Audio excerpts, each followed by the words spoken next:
So, yeah, I'm absolutely not bashing Christianity. It is as guilty. To postulate that the Bible and the Christian faith, we'll call it, as a religion, wasn't tampered with, modified.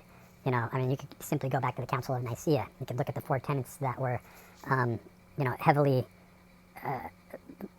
involved in what scriptures would be picked out. You could look at the Nag Hammadi, you could look at the Dead Sea Scrolls, you could look at all the other findings that are coming out about a myriad of competitive writings at the time. But what has to be looked at is this, I'm going to use the term again, quickening aspect. There's a supercompensation that takes place, a breath that takes place with the earth. And this isn't getting, like 1980s New Agey or whatever, right? Because we're beyond that. And that's the whole point to this, is that ontologically, the Christian, no matter who you are, a metaphysical thought process has to take place. Information, facts, science, but never heavily leaning on or trusting any of those things. There has to be, when we look at a fundamentalist Christian, when we look at a constitutionalist, it's like you're going to believe that 100% and nothing else. And we see what radical thinking manifests. There's a flux and a sway, there's a metabolism to everything. And so you're responding to a religion that's already you. You're already being yourself. You're displaying the principles on the most base level that could be compared to the attributes of a single-celled organism. And we're working our way scientifically past an assumptive point that something smaller is more, is simpler and beneath us, that it doesn't have the same qualities, because we postulate that cell replication. And, if you ever read Lives of the Cell, the ribosomes and this, everything else that's going on there. I don't want to start thinking like that because I'll go off on a tangent. And that's the whole point to this, is that you have these different mapping systems where when you look really close at something in your mind, ontologically, perspicaciously, it's under the lens of an intellectual pursuit of gathering information. You have this mapping system. You have, the test taking moment, and then you have the studying moment. Works opposite, actually, but maybe it doesn't. People like Stephen Hawking and the things that they talk about, where the information is just delivered to you. So, like, I used to call it the cart before the horse. And seeing this play out, where many people gravitate toward lies. Become what you are. You're going to become yourself. The only thing that you can do is ever become yourself. Those pathways, those avenues of energy can only culminate back into the origin of where they come from. In other words, the construct of who you are at your base. And I'm going to go off on a limb and say that it's prior to your. It's almost like if you were to see the world to a pangenic Darwinian sort of way.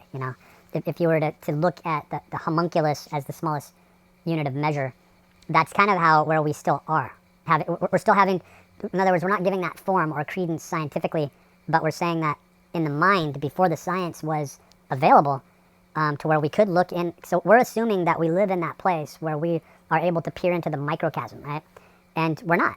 We're still here. We're still feeling. We're still us.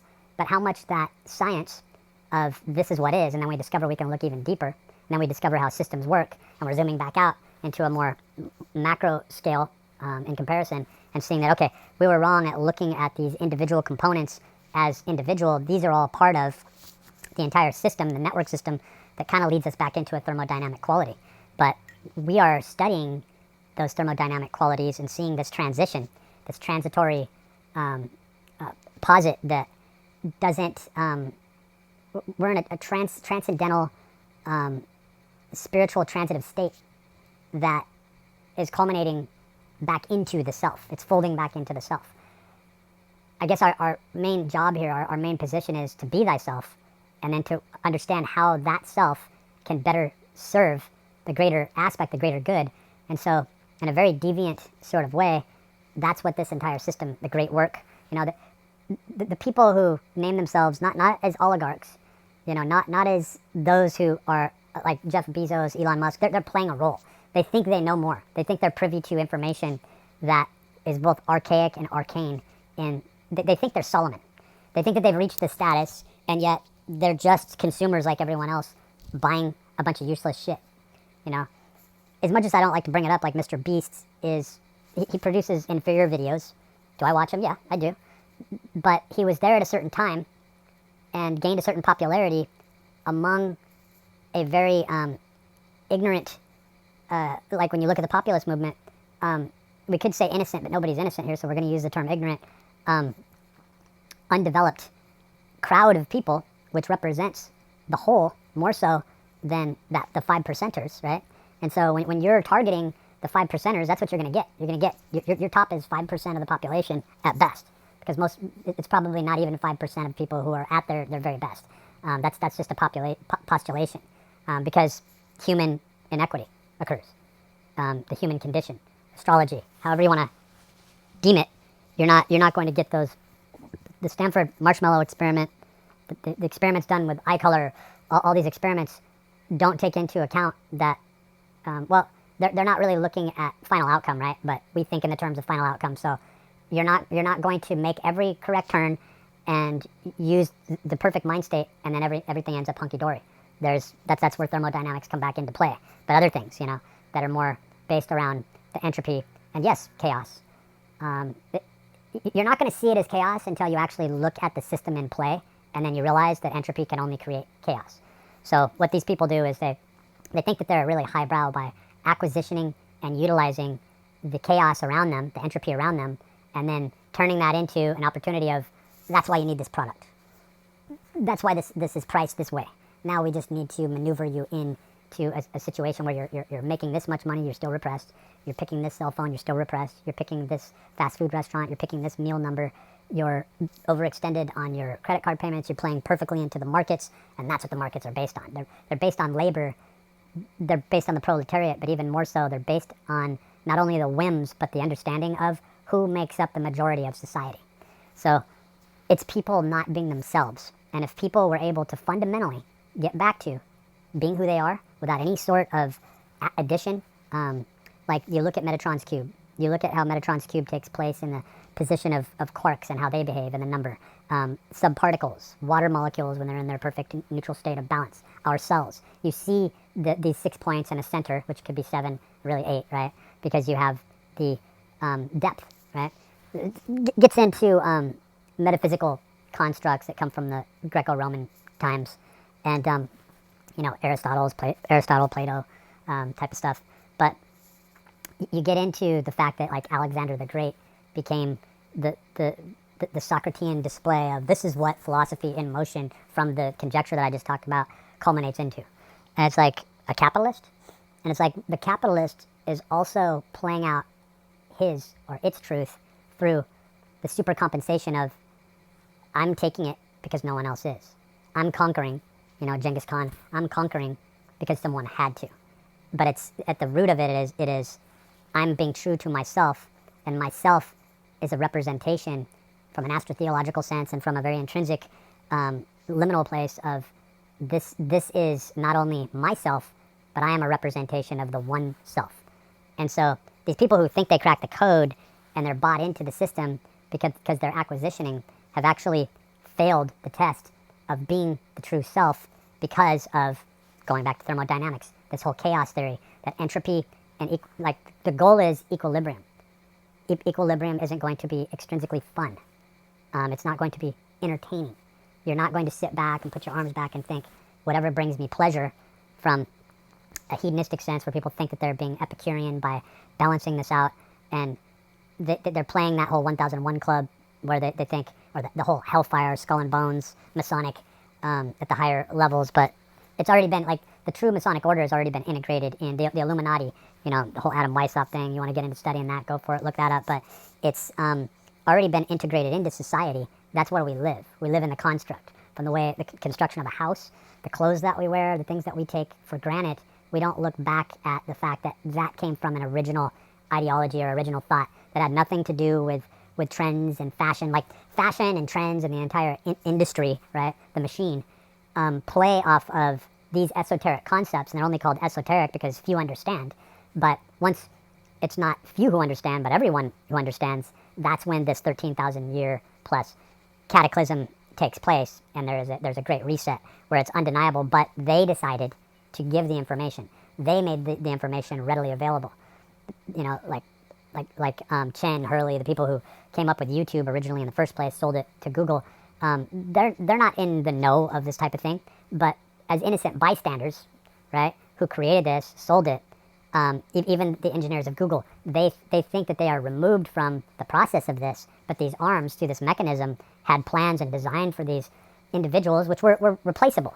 There's always like backup battery cells. There's always someone else waiting in the wings. When you take a higher moral standing, when you take a higher moral ground, suddenly you're moving yourself through ethics, and you're not realizing that you become this logos that is seen from outer space. It's seen by this esoteric, we'll call it, order of the left-hand path, where they know exactly who you are and what your pattern makes. So it's really important to have a fundamental understanding of, you know, left and right, the left-right paradigm, because then you see that there's a directional quality to all energy systems, and by taking a step over here toward the acquisition, toward the accruement of money, you're invariably and inevitably going to be cost that money when you start taking steps that focus on the only intrinsic value system, which is based on being who you are at a pure source of who you are in display, but not in display existentially to put on a performance, but playing through that process and how you serve a greater good.